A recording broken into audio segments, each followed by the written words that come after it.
Welcome to another edition of Lakers Fast Break Spotlight on Lakerholics Weekend. I'm your host, Jamie Sweet. With me, as always, is Laker Tom and Michael H. From Hawaii and Santa Clarita, respectively. Tom's like, I don't live in Santa Clarita. Marin County, respectively. Marin County, California. We're going to kick today's show off by encouraging everybody to go vote. If you haven't voted, go vote. I'm not telling you how to vote. Go vote. Do what your heart tells you. Go vote. Be an adult. It's adulting 101. All right. With that out of the way. The Lakers won last night. Some would say by the hair of their chinny chin chin. Morning, cool bro. Morning, Doobie. And cool bro, I'm nobody's master. All right. Just search the thesaurus. Find another term. I'm master of none. More of a jack of all trades kind of a guy. Let's say that had that game been a loss last night, it would have been more of a. I was talking with Tom about this before he popped on. It would have been more of a agonizing loss than it was a triumphant victory, because of how the Raptors are obviously not a win now team. They're kind of a transition phase. Although I always feel like Indiana, they're always pretty competitive. They play hard. They've got long guys. They've got a lot of raw talent on that team, and they just need to find some more refined skill. It would have been interesting. Go ahead. They're also one of the highest scoring teams in the league, so they play at a high pace. They play at a very high pace, which I thought gave us a problem at the end of the game when we were starting to run out of gas, because we hit them hard early and never really kind of sustain that, which is always how it is. Same thing with Phoenix, right? You get that big lead, and that I was having visions of the Phoenix game dance through my head where it was like, we got this big lead early. It's not just the Lakers. Every team has a hard time keeping a big lead in the NBA. It's just part of the NBA. Like, the other team is going to start to chip away. Although we didn't do that against Cleveland. Generally speaking, the other team starts to chip away, and you whittle it down to once you get it in single digits, and if there's 5 or so minutes left in the fourth quarter, it really is anybody's ball game. So, you also have the factor that there are 10 teams now that are shooting over 43s a game. There's that as well. Chipping away is easier. It's an understatement for what happens in a 3-point game. It can, yeah. If somebody gets out like that, Grady Dick starts nailing crazy. That guy went off last night. Yeah, he did. Anyway, I'm gonna do one at a time, and Michael, we'll start with you. Let's start with your thoughts on this road trip. As so far, we're a little bit past the median. How are you feeling about the road trip? Obviously, the record isn't great, but that's not indicative of exactly of what we're talking about. Like, how do you feel the team looks? Well, I was really excuse me, disappointed about the Suns game. That was the game that kind of got me a little bit, because that was very winnable, and we probably should have won that game. And I had hoped that we were going to split Suns Cleveland and win one of the two. That was my hope. They look great, and Suns is a good team. So I mean, it's no disgrace to lose to them on their home court in a close game. The Cleveland game was a debacle, but it kind of pointed out to me that we could really use a second big, because Mobley was killing us. Yeah. That Jarrett Mobley combo is what was really killing us, and we really can't handle that. Mobley was LeBron's guy most of the time, right? Except when LeBron went out, then they'd slide. Yeah, but that was LeBron's worst game as a Laker, probably. Yeah, that was. But the thing about it is that at 4-2, looking at the beginning, our schedule coming into the year, I'm completely satisfied with 4-2, and we have a couple of games against Memphis that can be tough, but the next 10 isn't as daunting as our first 5 games were. Or first. Yeah, so I'm okay with it. I was looking at it was kind of funny because Tom had posted on Lakerholics that the Cavs backcourt killed us. We did the best job against the Cavs backcourt of anybody in the last several games. I mean, they went off for 59 against the Knicks and all of those perimeter defenders. They did 47 against the Magic last night, and the Magic has, Suggs, who was a second team all defender, and KCP. Right. So they're gonna, they're the only undefeated team. And everybody was talking about OKC is still undefeated as well. Oh yeah. Who? OKC is still undefeated. Oh yeah, OKC. Well.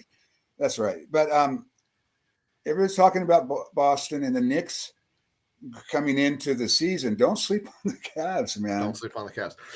I agree with that. Their starting lineup is really good.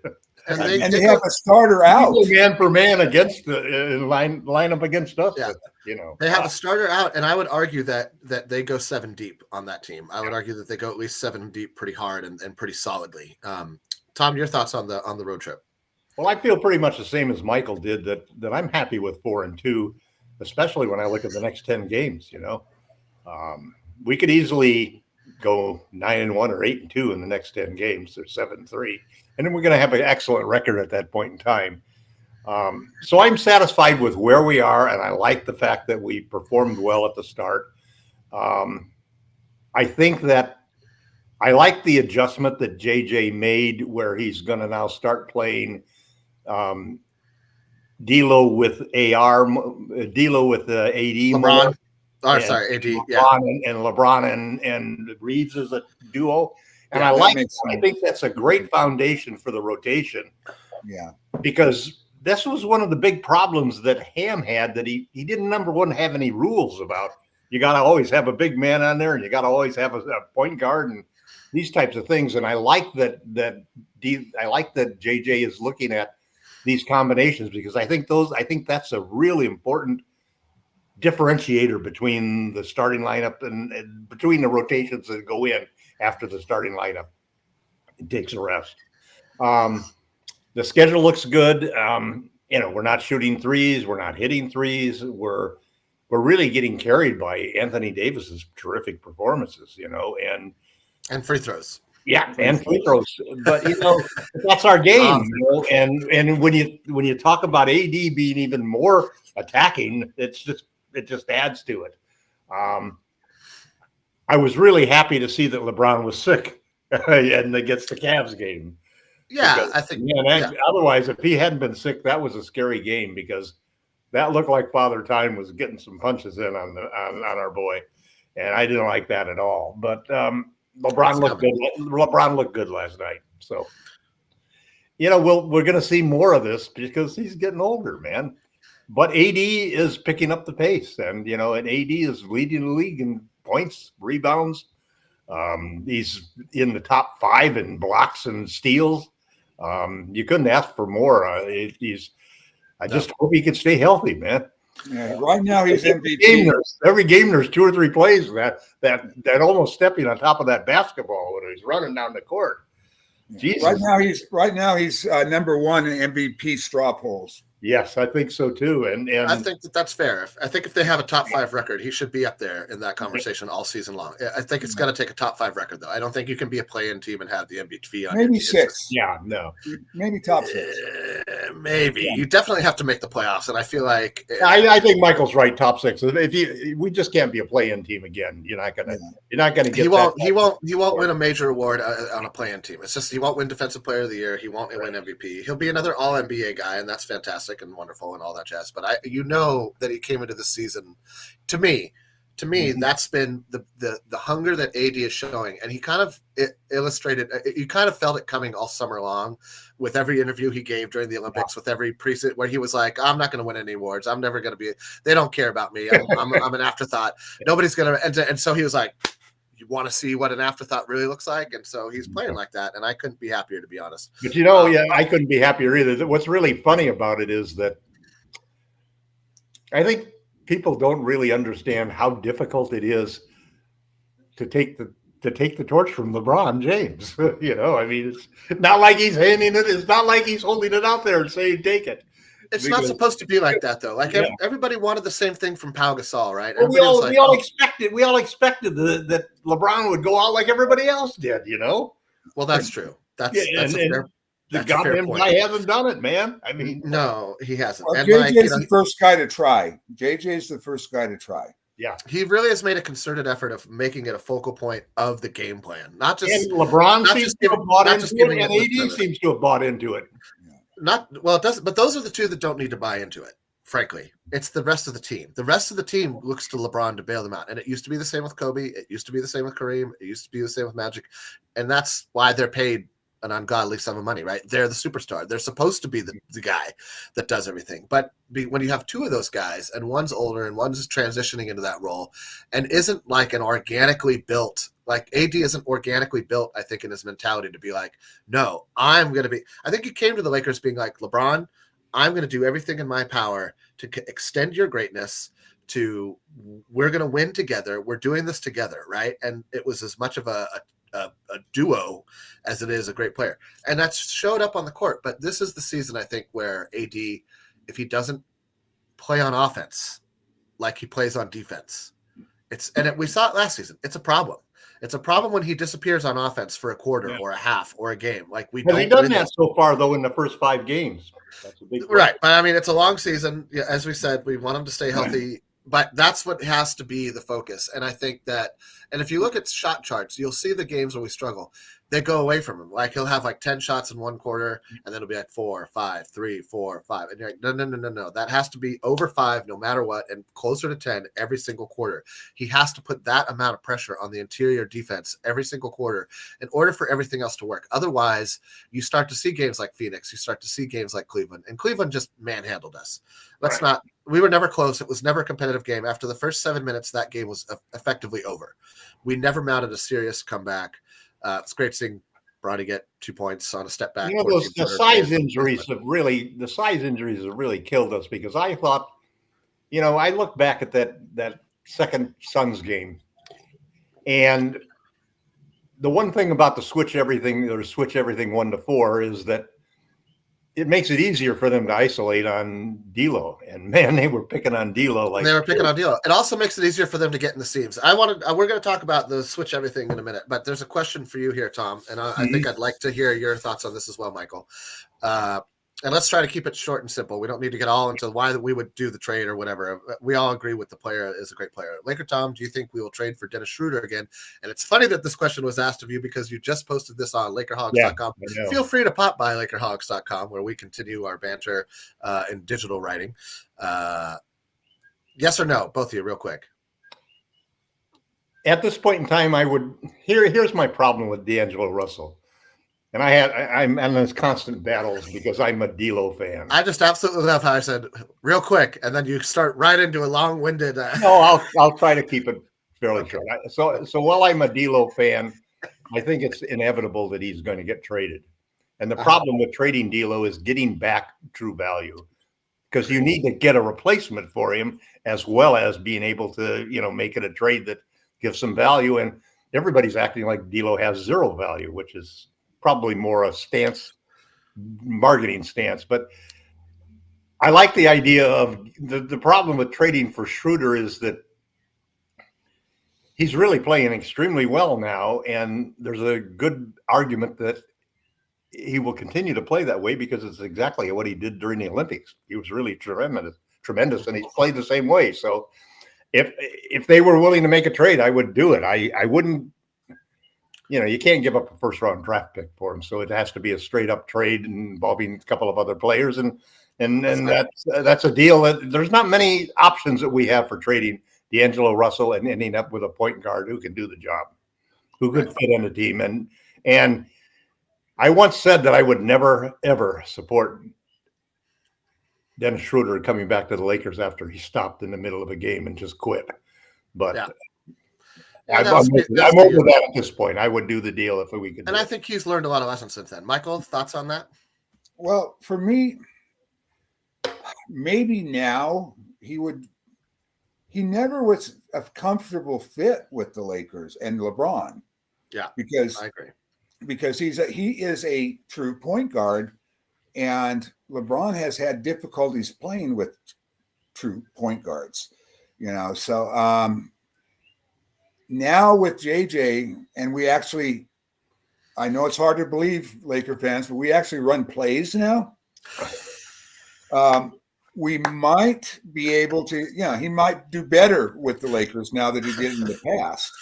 Before, our offense was give it to LeBron, get out of the way, and be ready to shoot in case he kicks it to you. That was our offense under numerous coaches. But JJ is running plays, and that's another reason why you're seeing AD having such a great year. They're running plays for AD. Never used to run plays for AD. So and that's a good way to make sure that he doesn't get lost. Yeah. So that's my thing with trading. I don't know. To be honest with you, I don't know if we should or not, just because he has been so much better everywhere else he's went except for with us. Right. Well, I think that comes down to what you're saying, is that his usage is higher in other places because they depend on him to create and initiate the offense. And it's not necessarily. There's also the Darvin Ham thing to look at too. Well, he's not as good a 3-point shooter as D'Lo, which for the Lakers, I think 3.6% from 3 now. No, I mean now, but historically, his strength is to drive the ball into the defense and make plays around in the paint and around the rim. He's making 12-7 this season, which means you'd have to do a trade that involves Jalen Hood-Schifino and Max Christie. And I would love to send out 2 players. Any trade the Lakers make, I feel like you got to get it.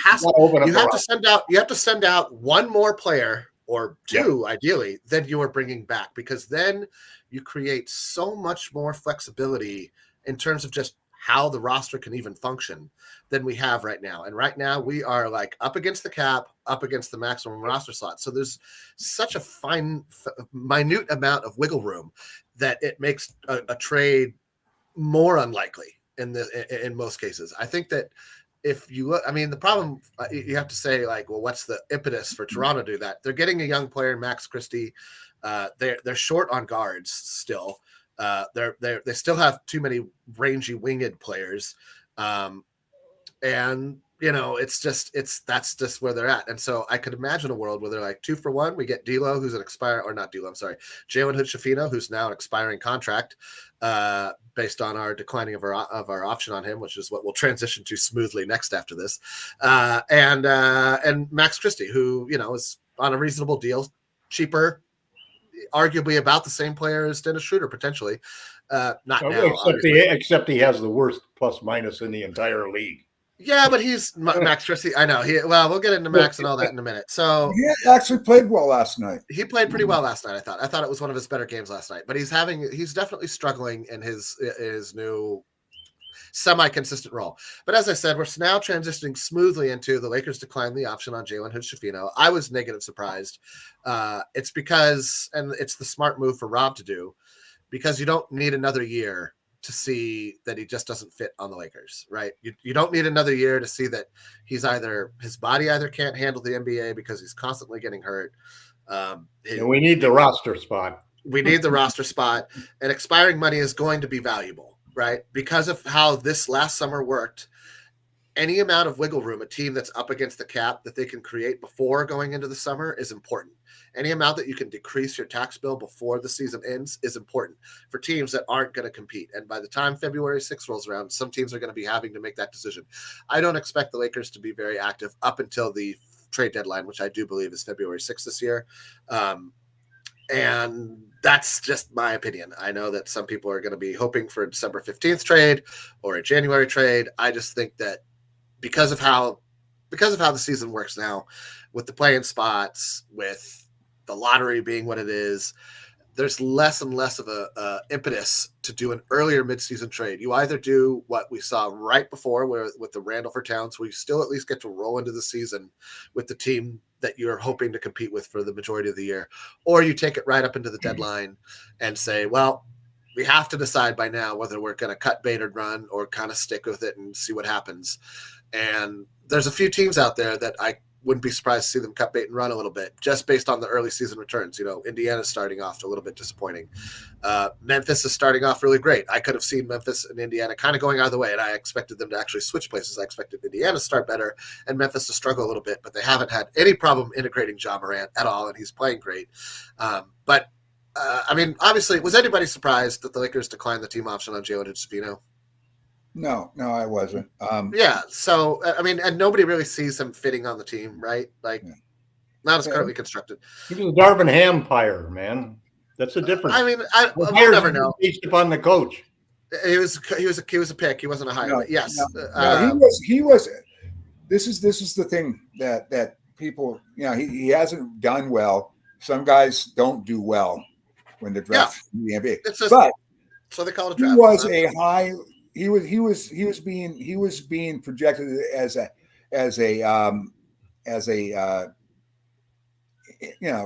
end of the lottery pick. He was being projected anywhere from 10 to 14. So it wasn't exactly like other teams, that people were not seeing talent in him. And as far as, and he was just who we could have picked instead of him. He was Rob's guy, not Darvin Ham's guy. I kind of agree with that because the D'Lo situation was not yet resolved at the time. I believe D'Lo was going to be an unrestricted free agent that summer, and so I think the Lakers were concerned. An interesting thing popped up that Utah kind of has some interest in him. And fantastic. We kind of have some interest in a certain center that they have. Awesome. I'm all in. I'm all in for what does Kessler make? 12? No, he makes $2.5 million. He's on a rookie contract. I'd trade JHS and 2 second rounders for Walker Kessler right now. They need at least one. They won't do that. Danny Ainge is going to be like, he's a 4 first-round draft pick player if I ever saw one, and he'll happily walk that down the aisle all the way to the end of the season. So it's probably going to be that they're going to keep him as a restricted free agent this summer and match a reasonable deal and not match an unreasonable deal, and that's just how Danny Ainge functions. And it's a smart way to run your team, frankly. If you're not a major market team, you have to run it smart, and Danny Ainge runs the team smart. It's infuriating for fans who want his players, but it's just how he does things. All right, so next up on my list of things to talk about is Max Christie. I think that for the bench is obviously the biggest problem, right? And people are saying, like, if Dalton Connect doesn't do this, that, or the other thing, and so far that has proven true. If Dalton Connect doesn't score 10 plus points, the bench doesn't score 10 plus points. You know what I mean? Like, nobody on the bench is scoring. Yeah. Jackson Hayes he's not somebody who gets his own shot. Gabe isn't somebody who aggressively hunts his own shot. Dalton Connect is a release valve on offense, and so it generates offense. He's been a disaster. And Max Christie has been a disaster, right? And so, again, it's early. This is more of a role than he's ever had in the NBA. So in my mind, there's a small grace period where you allow the guy to try to adapt. He's never had he's never played this sort of role. He's never had this kind of pressure on him. He's never had this kind of pressure on him. And it's a lot. And I think that they're going to give him 20 games in this role, right? In this 10 to 15 minutes a game slot, backup guard, first guard off the bench behind Vincent, first shooting guard off the bench, if you will. I think they're going to give him at least 20 games to 15, acclimate. 15 games. You say 15? I just think that they'll give him a quarter of the season. But if it doesn't, for me, my guess is he has until Vando comes back. That's probably that might be 3/4 of the season. That might be a while. We don't know. Come on, we can't wait that long. We might have to, but I think that's a pretty. Who else are you going to bring in? That's my question. Is like, even if you give up on Max Christie, that means you turn to Cam Reddish. That's the only other person. That's the only other person who Dalton Connect. I don't think you can start Dalton Connect, and I don't think you want to run Dalton. You're not going to start him, but he should be the first guy off of the bench. It shouldn't be Max coming in anymore. Yeah, and he's a guard. He's going to play guard because we need more size in the starting lineup. Yeah, but he's going to get killed guarding guards. He's not fleet of foot. He's a rookie. And this is why I think they're actually handling Dalton Connect. I need some JV negativity in my life. Don't worry, JSJ. It's coming. It's coming. There's some real truth coming here eventually. Not really. It's just thoughts. I just feel like there's not a good option. Max Christie is kind of like into that role right now. And as you said, Michael, until potentially Jared Vanderbilt comes back, or there's an argument that could be made that the Lakers go even bigger and play Rui down a slot and have more like Wood Hayes, AD Wood Hayes. Seems untenable. That seems like too big, too slow up front. But you start looking at combinations like that, right? Where, okay, if Wood comes back first, is there a world where like Rui never plays? What is the time? What are we expecting as the timeline for these three players that we need? These three big players that we don't have now. When is Jared Vanderbilt is neither is cleared for contact. So probably Vanderbilt's a month away from really playing. I don't know. It's kind of vague as far as you're saying. Look at him in a week or two, right? So let's see. He's a month away. Wood is probably 2 to 3 weeks away, maybe a month. Koloko probably needs a month to get going. So there's a month that we've got where we're going to have to live in November with the team we've got. Now it's not bad because the schedule is kind of in our favor. There's 10 games in November.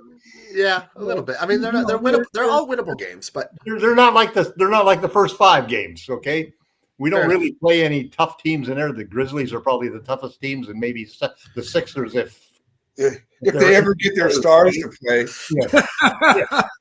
They'll probably both show up on the Friday we play them. We all know that. What were they thinking signing Paul George? That they would actually get 50 games?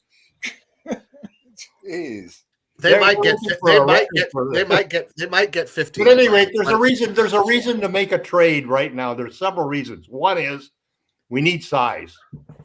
Sure. Second is we need a roster spot. We could easily bring in Lonnie to fill a spot that Christie is not filling right now, and he can do that job for us.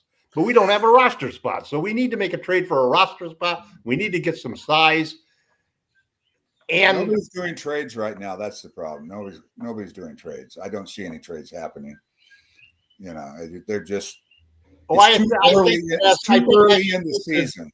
I think that you'll see other teams that have immediate needs not wanting to wait until February 6th.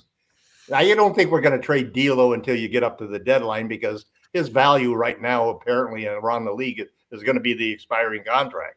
And that'll be valuable at 18.6, when we get to January. But before then, the last thing I want to do, for example, is to trade for a mediocre center who can't shoot over 30% from 3 and so forth. I'd rather take a chance on a young guy or even Christian Wood. I just don't like the idea of waiting till December 15th to get the old center that. See, that's my argument for not doing any trades. We got to see. Well, I'd like to do a small trade. I'd like to do a small trade for a center that's not making a lot of money. I think if we could get Kessler, that'd be great. If we could get, there's 3 or 4 guys out there that I might be willing to take a gamble on because we just need some size right now. If we got some size, we could be in first place by the end of November in the West, or second place behind. Yeah, I don't think anybody's passing OK. I think OKC's on a mission. Regular season, we could finish. We could easily be a second or third team in the West. If we finish top, I'll be happy. If we finish top 4, I will be beyond happy. I know somebody was asking for negativity. If we finish, I have us finishing 8th this season. All right, like if we cut my expectations in half and improve by 4 places in the hierarchy of the playoffs, that would be not only a validation of the players that were. We might have to get an intervention for you. But no, I don't need intervention. But it would also be a validation of JJ Redick as a head coach and that choice of the front office, and validating for the front office to like pull the plug on the Darvin Ham experiment early and say, no, we can see that this isn't going to work well. The locker room vibe isn't great. The winning isn't happening on the court, whether the locker room vibe is great or not. this isn't how we want to move forward. And those are bold choices, right? Those are just, you don't make those choices in a vacuum. So I agree, JSJ. Well, I'd be happy if we avoid the plane as well. You're not going to, when it comes to awards and all that thing,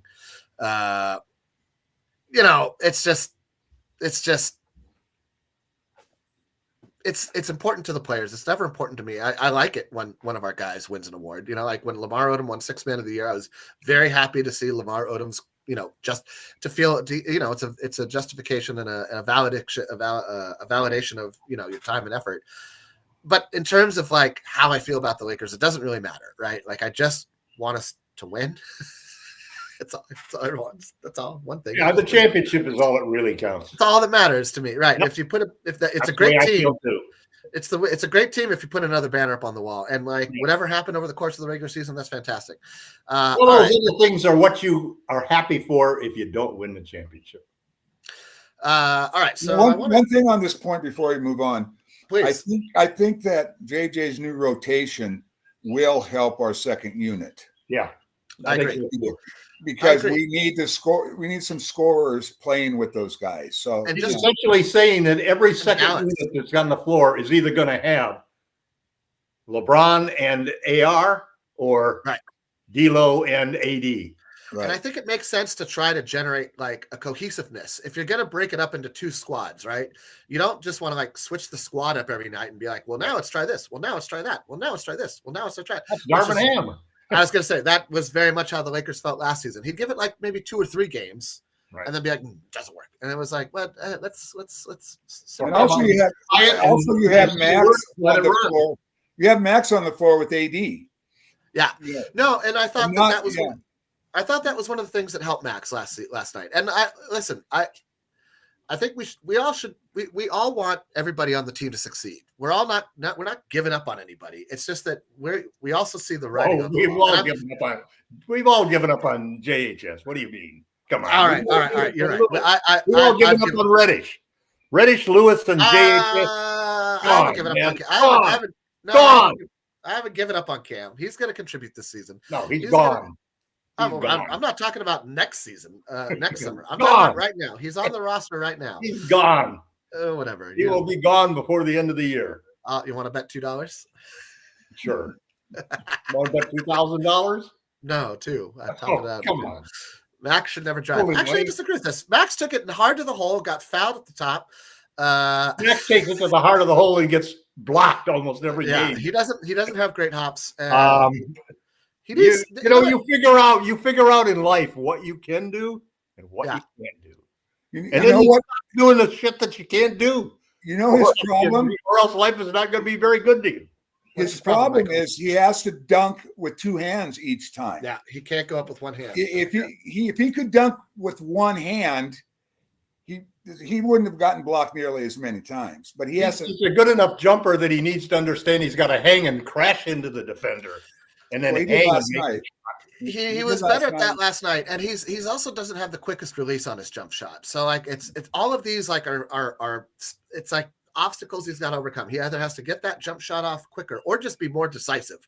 Like Dalton Connect, you don't see a lot of hesitation. When Max Christie gets the ball, he's still thinking a lot, and that's what I mean. I think there's going to give him 20 games to acclimate to this level of like competition because it's just. Bronny had more playing time than Cam last night. It's true. But I think that, listen, I think that one of the reasons Cam isn't getting time is because of both Max Christie and Rui Hachimura. And if they pull the plug on Max Christie at 20, 15, whatever amount of games in, the only guy you can turn to is Cam Reddish on the roster right now. That or it's like Maxwell Lewis. Give Oliveri a chance. Olivari, right? Those guys are just going to get murdered. They're going to get murdered. Cam Reddish is better than both those guys, especially on defense. I would love to see. That. I don't know about that. I mean, Olivari has a chance to show me something, but I think that I'd sure give Olivari a chance because he can make shots, man. Yeah, and he plays. What do we need on the bench? We need guys who can make shots. Yeah, we need guys who play defense too, but yeah, both. I mean, okay, so let's talk about the Laker bench, and let's talk about some not advanced, but like basic stats. I don't know after last night. Up until last night, the Lakers were by far the worst team at giving up transition baskets. And we were going back and forth about this a little bit on the blog the other day. Michael, I thought you had an excellent point to that in large part has been fueled by a lot of our really, really egregious turnovers. A lot of just like bad, sloppy passes. At midcourt. Unnecessary passes. Right. Unnecessary passes. Like you're just being lazy. Live ball turnovers. Just being lazy basketball. And I thought that we saw them attempt to clean that up last night. Now, it's hard to know about if that's true. Toronto is not a great defensive team right now. They played at high pace. So there's a lot of back and forth basketball as we saw. We lapped them twice from the free throw line, which is the way we're winning basketball games, which is kind of the same way we won basketball games last season, where you saw that if we didn't dominate the free throw line like we didn't against Phoenix, you lost close games. And when we did dominate the free throw line, we generally won, except for that we lost against Cleveland in that regard, because we just let Cleveland get whatever they wanted all game long. And so the point I'm trying to make here, and the question I want to put to you guys is, at what point do you sacrifice pace for defense? Because the Laker bench is playing at the fastest pace, one of the faster paces in the league. And the Lakers don't seem to be winning those minutes. So it's hard for me to see a good way. I look at the bench as being the biggest riddle to solve. How do we make the bench not suck? If they can just get to a net zero. Let me ask you this. Who would be the bench if we didn't have any injuries? Who's in the 9-man rotation if we don't have injuries? I think Max Christie. Sure. I think Vando swaps out for Max and probably some of Hayes' minutes. And Vando for Max for sure, and maybe some of Hayes. I still want to see a little bit of Christian Wood when he comes back, if he can regain his shooting touch or not. He played some good minutes with AD. And his defense was better than advertised last year, just that his offense deserted him. I'd like to see. You got two guys that are probably going to move into the rotation, or they'll expand the rotation to 10. See, a lot of the problems I see now, I find it interesting because I'm not really. I would like to get a trade if we can get a small quality trade that we could solve and get some more size for the next month to go through. But I think that we can probably, as a team, we're talented enough, I think, with JJ as the coach, that we can get through these month of November. And then hopefully by the end of November, we'll at least get one or two of these three guys that are bigs back on the lineup in the roster, so we aren't just, I can't stand the situation. It seems like 4 years in a row we've been having little 6'3" guys guarding 6'8" guys on the three spot, Yeah. And man, you can take, I don't even care what game it is. It looks like the same fucking play over and over and over and over. Right. Just take them down to 10 feet and jump up in the air and fade away and hit an easy jump shot. And we have the same, our wings guarding these guys, and our wings are all 6'5". Yeah. I somebody is suggesting we'd start Vando for Rui and it slots everybody better. In theory, I think that's true. I just think that Rui Hachimura plays better as a starter. He does, and I think he does, and he's played really. I think like a record. I think everything you look at bears that out. That we got from him last night.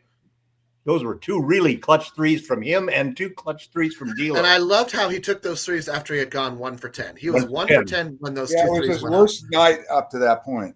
But he stayed. But that's what I mean. Like he stayed with it. He didn't turn the shot down. He didn't do something stupid and he has a shot at most improved if he could continue to play this well all year. He just has to play. He just has to play his game, and he's playing his game. I think he found his game a couple years ago, and then last season, I think people forget a lot how he wasn't really available until the year turned over.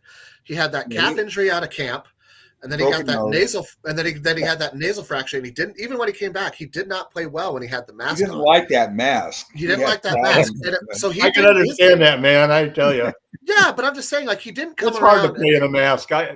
He didn't come around until after he lost the mask, until after he'd gotten over the calf injury, right? And so that's one of the things that people I sort of think conveniently forget or just forget in Well, general. you look at what he was as a starter last year, and you wouldn't be surprised by how well he's done this year.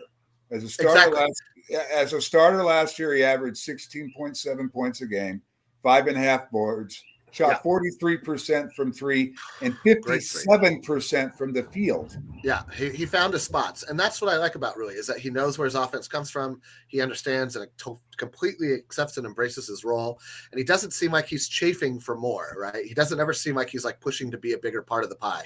And he's hitting the boards harder, which was one of his biggest problems. Yes, I agree. I look at Hachimura and Reeves as being equally untouchable. I think Reeves is considered too untouchable by the Lakers, if I'm being honest. I think that there are some trades for some players that I would certainly include Reeves for. Neither are untouchable. If you read around, man, they're like, oh, if we get Giannis, but that's posturing. If that's a trade for Giannis, if it's a trade for anybody big and important that would be a third star on the team, Reeves has. Well, you got to keep one of the two of them. No, you can't trade all those guys, otherwise we have a terrible team. But I'm not expecting a trade like that anyway. I'm hoping for the expiring contracts to get moved by February. That is my trade market. Like anybody who's expiring that helps another team with good players get further under the cap and opens up a roster spot for us is a win trade for me. Like I don't need a Zach LaVine, Giannis Antetokounmpo. I don't need a trade of that level. Yeah, but JHS and Lewis got to go. That's just. We had to do trade. We need roster spots. All right. Roster spots. I completely agree. I would love to see Koloko get converted for we'll see how let's let him play in the G League for like a week and see how he's doing. But like we'll need to convert him at some point, I think. And I think I'm hoping that they've had conversations with Lonnie Walker and they've told him just sit tight. Well, here's the problem. I don't know. Listen, given Lonnie Walker's interview after he scored 15 points in the playoffs and won a game for us, it doesn't sound like he's very high on the Lakers as an organization. Having said that, I think if we offered him a path back to the NBA, he would gladly take it. Look at who is the coach. I thought the most ludicrous post that I saw today was the Bucks talking about Lonnie Walker coming to the Bucks. There's no way Lonnie Walker is join a team with Darvin Ham as a head coach or as his assistant. We'll see. I think he'll take any path back to the NBA. What are your thoughts on Lonnie Walker for Michael? Well, I don't think, as much as I like him, I don't know if he's the answer. We know, Gerald. We know. I basically think that him or Christie, Michael. Well, right now, him or Christie, probably Lonnie Walker. But here's the problem: I want to see what we look like when we have a couple more of our major guys back. I want to see what we look like. I really do. But none of our major guys are playing the position that Christie's playing. He's including Christie on the list because we gave him the deal. We gave him a 4-year deal with a. It's here's the one thing that Christie can do. That contract that it's before we can trade. They didn't want to lose him for nothing. Before they could have matched. Before we can move some of these guys, it's too early because people are still asking too much. Yeah, to move people. I mean, we don't have a ton of seconds. We only have 4. We have 4 seconds and 2 firsts. That's it. And teams are no longer asking for a second to take on a contract. They're asking for 2, 3, 4 seconds to take on a contract. So, and now that won't continue throughout the entire year. I don't believe as we get closer and teams are starting to look at their team and saying, well, let's next year's supposed to be. But you're right, Michael. The price has gone up, and it probably will stay up the rest of this CBA because I don't know if it'll stay up. What's going to happen, I think, is teams are going to say, well, let's, there's 2 or 3, 4 potential franchise players in the draft next year. Let's go try to grab one of those guys. And that's when you're going to start seeing some moves being made, some draft teams kind of saying, okay, we're going nowhere. I don't think we don't have next season's draft pick. I think next season is the last one that goes to New Orleans, Right. from the AD trade. So we have, I think we have a second rounder in next year's draft, and that might be it. I think we actually have 2 second rounders, one of ours and one of somebody else's. Okay, maybe from Washington in the Rui trade. All right, okay. So in regards to Lonnie Walker, one, it was yet another. I've said this early on. I was roundly ridiculed, and I'm not saying it was going to be an exodus of players, but I said that there would be more NBA caliber players signing in Europe because they can get paid, and there's not going to be enough. There's not going to be enough money for them. And here we got Lonnie Walker, Pat Bev. There's a third one who I'm forgetting. There's another one who I was like, that guy's NBA caliber, and I was surprised that he signed overseas as well, except that I wasn't, because there wasn't enough money for these guys to make. And at the end of the day, you don't want to get stuck playing vet minimum contracts when you're 27, 28, 20. Like, you are now slotting yourself in a money range. You want to do what Dennis Schroeder did. Go overseas, go ball out, bet on yourself, make more money, and then show people that you can do more in the NBA, and maybe you get a biennial exception next summer or from somebody or something like that. I think it's a smart path for low level NBA talent that's better than vet minimum, or they think they are, and they have to prove it. You're not going to prove it just signing vet minimum deals and sitting as the 13th man on Brooklyn's bench. So I think Lonnie Walker made a good choice for his career. Like, go where they're going to play you, go where they're going to pay you. If you're not getting paid and you're not playing, you're not going to make more money. And it's just as simple as that. So yes, Jared, we're all aware that Tom is aware that Lonnie Walker signed in some European teams. His contract will have an out in it. I'm sure it does, and it would be silly of him not to do so. Like, you're doing this to stay NBA ready. You're doing this to further your career. You're not doing this because you've accepted. You're doing this to make a living. That's exactly right. That's exactly right. And like, he didn't get a vet. He didn't even get an offer. He wasn't able to get an offer this season. In terms of like, could we have gotten Lonnie Walker for over Max Christie? I'm not sure that we could have at the time. I will forever say that we could have matched any deal for Christie. We could have probably signed him for a couple mil less, which would have been nice. But we still would have been at 15 roster spots. So it's kind of irrelevant. Point being, it's I don't expect this is going to change during the CBA. I think every year you're going to see a couple of guys, and it might be Christian Wood and Cam Reddish next year, right? Next summer, you might see that Cam Reddish and Christian Wood can't latch onto a team for any amount, and they end up going and playing in, somewhere else. Turkey, Tel Aviv, wherever. But both of those guys are, you sometimes get out of you lose your perspective with players because they're on the Lakers. But if you look at the track records of both of those guys, they've been trending down and turning towards going out of the league. Sure, Lakers are close to their last shot. Cam Reddish has been. I don't think Cam has any chance of going. I think if Wood could resurrect his shooting this year, I think he'll be fine. But Reddish is pretty well shown that he's not going to make it. I think he would as a defensive stopper if he accepted that role, and if he really dedicated himself to that. I think you could see him as a role of guy off the bench to help shut down an opposing microwave score, because I think he could do that. I think with him it's both a combination of he's unable to stay healthy and he doesn't shoot very well. And if you don't acknowledge that early and adapt your skill set early, it just makes it harder, because as you're saying, once you get pigeonholed as something in the NBA, it's hard to get yourself out of that hole. It's hard to rewrite your narrative once you're 5, 6, 7 years into your career. Everybody kind of assumes like, this is what you are, this is what you're going to be, and these are your limitations. And it's hard to get past that assumption. All right, we got about 10 minutes to go here. We got 2 games left on this road trip. I think it's going to be real tough to win in Memphis. I think that we have to win in Detroit to salvage the road trip in general. If you go 1-4 on the road trip, that's basically a disaster, right? Nobody wants to go 1-4 on the 5-game road trip. So going 2-3 is a salvageable thing. Going 3-2 would be great. I just think that because of, and this is where I wanted to get into the 1-4 switching everything.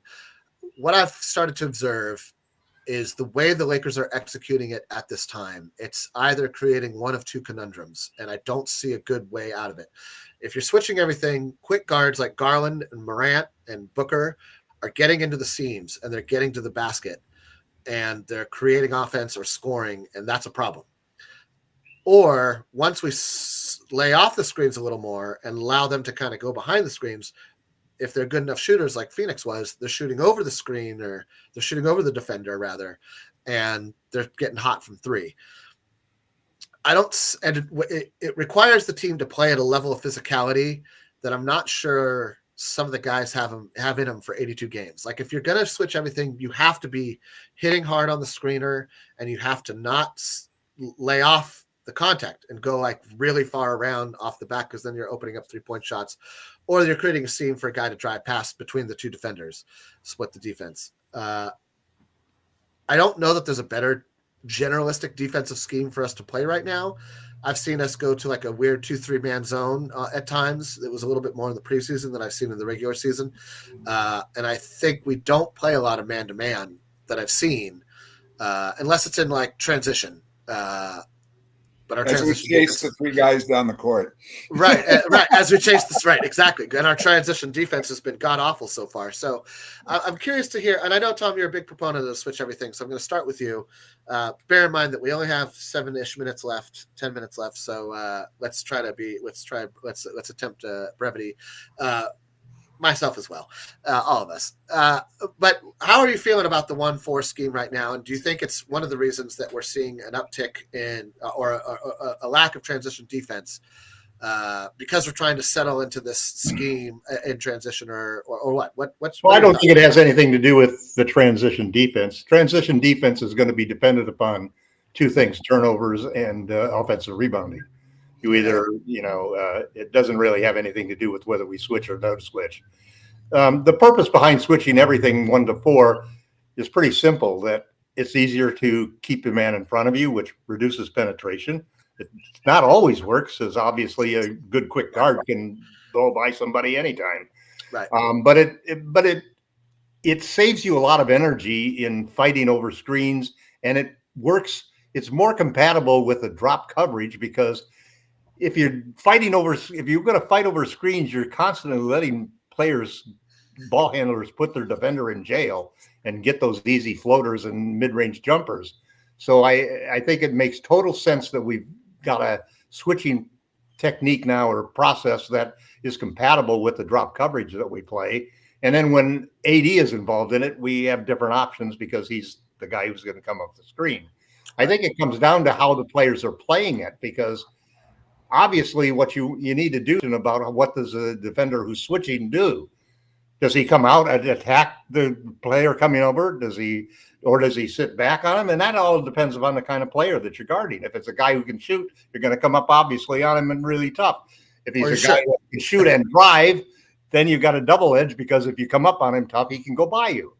Yeah. So it's a case of, number one, I think that we have the right strategy now to go forward. Now what we just need to do is to work on executing it. And then secondly, at some point in time, we have to realize that we're not going to probably win a championship with Russell and Reeves as the two guys doing that switching, because both of them are to some extent players that are often people try to isolate. So, I think we have to, one way or another, we're going to have to replace one of them with a better defender, and that will dramatically help the situation. And then even at various times in the games that you may see, this is where I think that Vanderbilt playing shooting guard becomes an important factor, because he's the guy you can put in there that will all of a sudden, if we had another good defender, we could all of a sudden have a changeup that was very strong defensively. So I'm in favor of the switching moves that JJ's made. I've been lobbying for it for 5 years, and it will be successful. It's a better way, and it's a more compatible way of defending the perimeter, since we're using drop coverage. Michael? Yeah, I just want to give it some more time. I mean, 6 games to me on a new system is just a little too early to really judge how it's going to work. It's a good system. I don't think, Austin's become a much better defender. The problem, the reason why I like the concept is because D'Lo has slow feet. Yeah. He's and unathletic. He's not an athletic guard. This really helps hide him, when you're switching everything. So you can keep us, and every team has got a defensive liability they got to hide on their lineup, So it's nothing just, it's not just the Lakers, but I like the way that, and like Tom said, and also we're going to be able to bring more defense in. Once we get Vandal back, we're going to be able to bring another defender in when we need them. It was kind of funny last year. We were getting blown out with Ham's defensive lineups. When we switched to an offensive lineup, we were literally 10 to 15 points down in every first quarter practice. It seemed like with our defensive lineups. Once we went to a lineup featuring offensive-minded players, we were at least a little ahead, a little behind, but we were right there, because we were able to score. So I'm going to give it a little bit more time to see what we really need to do as far as but like I said, it helps hide D'Lo. Austin's become a lot more aggressive on defense. That's one of the things he's really raised his game on, I think. So we'll see. But also it takes some pressure off of LeBron as well. LeBron's not having to chase people as often either. I agree. I think that's the main thing, is that it seems like I like that it seems to me in this moment, I think you're right. Time in a new system is always needed. And we're only, as you say, only 6 games in. I generally don't even try to analyze where a team is at until 20 games in. But the fact of the matter is that the games count.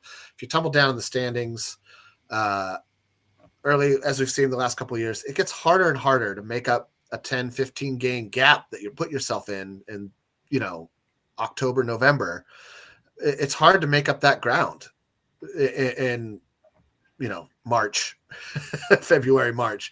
And so if we can avoid that kind of tumble down the standings, if we can stay around top 5 for the early part of the season, and listen, I give last year's team a lot of credit. They were able to come into, once they got that starting lineup issue figured out, however they got there, whether it was Rob telling Darvin, I'm going to fire you in the summer if you don't start playing Rui, or if it just was that Rui eventually was healthy enough or whatever. We'll never know. I gave that team a lot of credit for getting to the point where they could have popped into the top 6 if another team had tumbled a little more, right? They were right there. And the last 5 slots of the whole Western Conference was a toss up until the final game of the season, if I recall, maybe the final 2. And so you just want to, if you could be above that fray, if you could be watching that all happen below you for the end of the regular season, and just just be better in the regular season. It's just going to make your playoffs. Phil Jackson used to say he couldn't tell what kind of team he had until December. I tend to agree with Phil. There's some truth in that. Well, yeah, but he had pretty good teams. He always had pretty good teams. But I mean, he had pretty good teams. But even then, what was our record last year after 20 games, Jerry? Oh, I think we were under 5. We were under 500. I want to say. Oh yeah. I think we were 12-8. I'm sorry, 8-12. 8-12. I want to say. I could be wrong. But again, there was a lot of injuries. LeBron started really slow last year. Austin started really slow last year. He had a rough start to last season. He was tired. He was beat from the summer playing basketball. And talk about a guy who got picked on. He got picked on by the end of summer. He was getting beat up. They were getting him on every screen and then taking him into the post. And I think learned a lesson from that, because I feel like, I don't know how much stronger he is. He looks like he's able to hold his ground better, whether that's footwork, more muscle, a little bit of both, or just fresher legs even. I'm not too sure. Maybe all 3. A little bit of that's probably accurate, Michael. Probably a little bit of all 3. I don't know who Markin Farrer is, but yeah, we're all killing it, bro. Don't worry about it. Anyway, we're coming up on 1:00. I know we got some things to do with our lives. And so I think this is, if you have anything closing you'd like to tack on to today's show, Michael, Tom, this is the time to do it. I'm happy with where we're at personally. I'll start. I'm happy with where we're at. I'm gonna be critical of JJ Redick for as long as he's the Laker coach, and I was critical of the last Laker coach for as long as he was Laker coach because I'm a critical human being, and so that's what we do. I'm not, that's what I do. So bring back Jordan Farmar. I don't know. I don't even know if he's like coaching anywhere. I think he's just like playing golf and hanging out. And congrats to you. Have you guys seen who's in the top 10 of assists in the NBA right now? Two guys in there that we know about. Dennis Schroeder Jr. Yeah, LeBron James. And LeBron, yeah. I wish we hadn't given up on Scottie Pippen Jr. I like Scottie Pippen Jr. way more than I like Max Christie. But he didn't want to go to the Bucks because of, or he wanted to guard Dame because of the coach on the Bucks that he used to coach the Lakers. Right. I'm sure that, well, that's a lofty assignment to want because Dame's a volcano that's always just about ready to erupt. Except this year. He'll get there, I think. Oh, maybe not. He's like a volcano that's been plugged. He's getting up there, man. I don't blame Dame time. I like Dame. I mean, it's not. So do I, but he's 34 now, and he can't. That's what I'm saying. Anymore. And guards don't age well.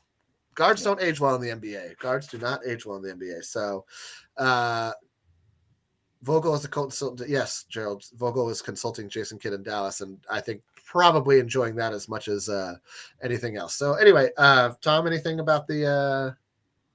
No, I feel the same as you guys do. I'm happy with where we are. I wish we'd won the Suns' second game. That's fine. And I think that the month of November, I'd like to see a small trade to get us some more size to help us during that period of time. But even if we don't make a trade during November, I think we have a good chance to finish 8-2 or 7-3 on the next 10 games. We can't trade Christie until December 15th. So yeah, that's why I'm not interested in trading him at this point in time. I see, because you want a trade to happen sooner. No, because I don't. The last thing I want to see is a December 15th trade for a center that I think would be a terrible waste of our resources. Like Vukovic, who I would not want to start. Vukovic, Valanciunas, one of those guys. Yeah, forget it. I don't want one of those guys.